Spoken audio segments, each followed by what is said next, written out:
Now you're going to see me dye this pink. This is a wool dauber. It's basically a little piece of wool at the end. And the dye, I'm using bare hands instead of ones with gloves, just because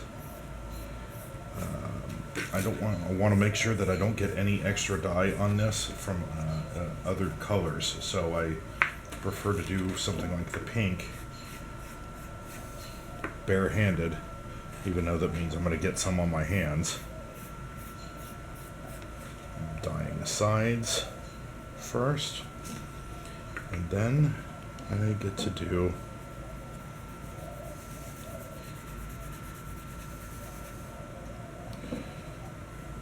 the front.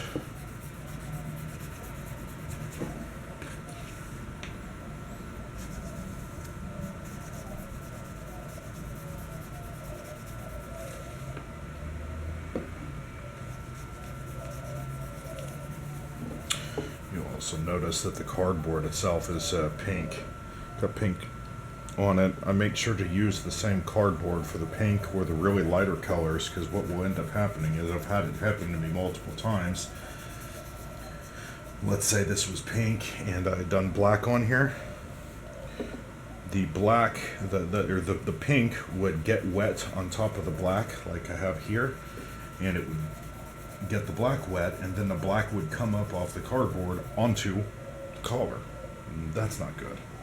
Of course, this is a little long, fortunately.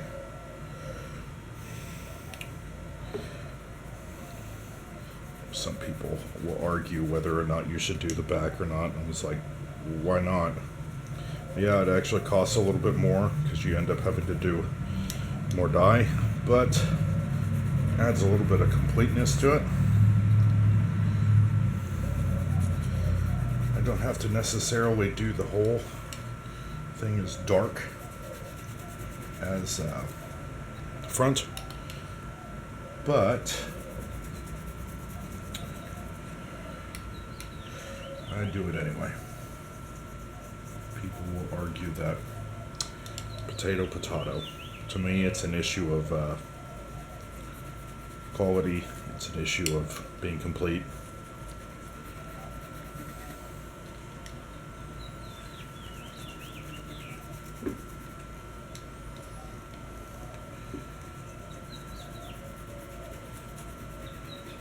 Alright.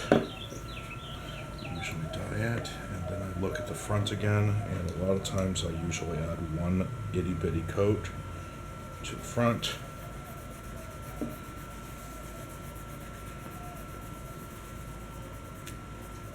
And I'm done. Now, I just put it up and wait for it to dry. Most likely I'll wait for it to dry overnight, and then I'll complete it again tomorrow morning.